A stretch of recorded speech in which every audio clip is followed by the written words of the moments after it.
Hello and welcome to EngLearn. Today we're discussing Paper 1, Question 1b, Comparative Analysis. I know the exams are near, so let's waste no time and get right to the point. The task is pretty straightforward. You've written your text in 1a based on the text given in the task, and now you need to compare your text with the text you were given. This essentially means you need to quickly analyze the structure, form, and language of your own text and the original text by using annotations. For information on how to do that, see the video in the top right corner. Next, you need to write your answer in the form of a comparative essay, comparing the similarities and differences in the form, structure, and language of the two texts. When it comes to analysis, you will not have much time for it. To be able to do it well, you will need to have done lots of practice tests in advance, and you need to know the conventions of different genres very well. Analyzing needs to become your second nature, so that in the exam you're confident and prepared to tackle any text. My suggestion is to analyze the given text at the very start of tackling this question, when you're reading the text for the second time before even writing the answer to 1a. Pay attention to how the author uses register to speak to his target audience. How does purpose shape meaning? What genre conventions are present in the text? How do particular language techniques used help create the tone and contribute to connecting with the audience and fulfilling the text's purpose? Then, as you're writing the answer to 1a, you can already have all these in mind and pay attention to how your own text will deal with these issues.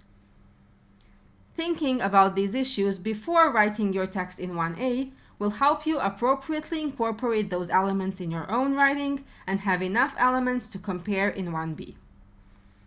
Analysis is very important because it's the backbone of your answer, but you need to be so well versed in it that you can do that part fairly quickly and then focus on structuring your comparative response. When it comes to structure, since this is a new question in the syllabus compared to previous years, many students are very confused about how to organize their essay.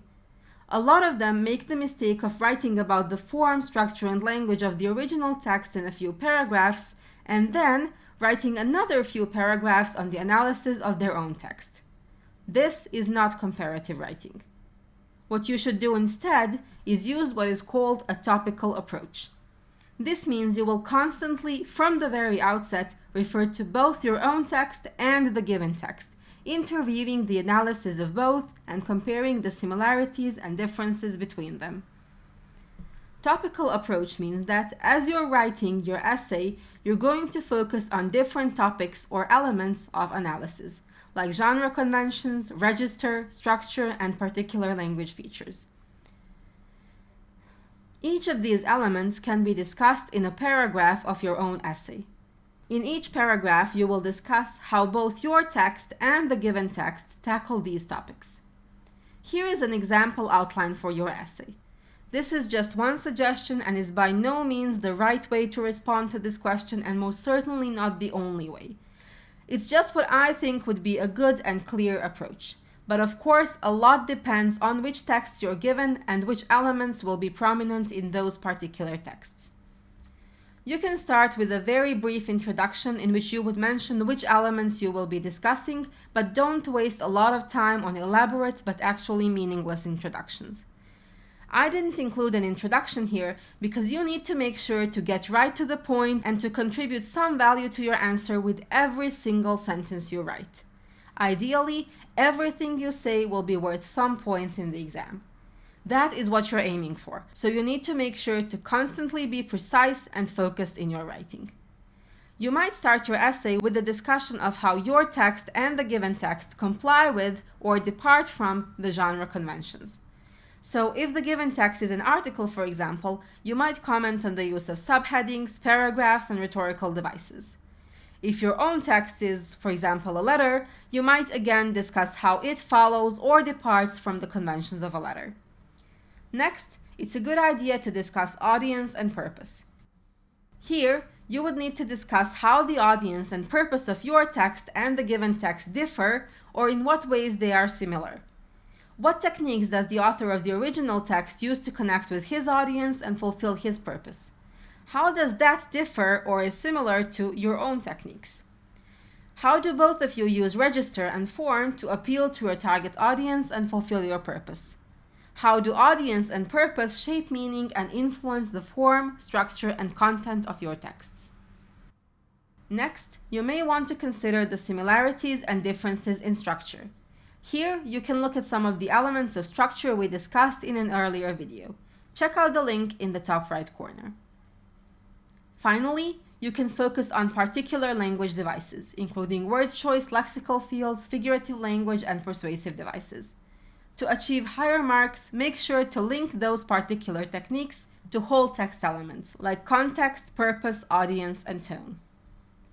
Again, this is just one suggested approach.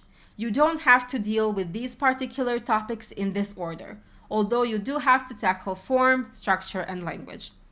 Which particular elements you choose will depend on the texts themselves, but make sure to organize your comparative essay into paragraphs and constantly go back and forth between the two texts, comparing how each text tackles the elements of form, structure, and language. To ensure your writing is cohesive and coherent, you will need to make sure to link your ideas properly and make appropriate transitions between different elements of the text. To help you with this, here is a short list of linking words used for indicating similarity and contrast. These can help your writing flow smoothly and appear very well organized. To sum up, to succeed in writing a comparative answer, you will need to have well-developed reading and analysis skills, which you will achieve by doing lots of practice papers and revision. Focus on both similarities and differences between the two texts, and make sure you constantly go back and forth between them rather than analyzing one and then the other. Structure your response well by using appropriate paragraphing and linking devices. Give equal focus to form, structure, and language, and constantly show awareness of how form, structure, and language link with audience and purpose. Manage your time well, so you neither spend too much time on this question nor cut your answer short. In our next video, we'll go over some of the biggest and most common mistakes students make in answering this question. Make sure to subscribe not to miss another video. If you appreciate my work and find my videos helpful, please consider becoming a supporter on Patreon. The link is in the description below. Happy exam season, everyone!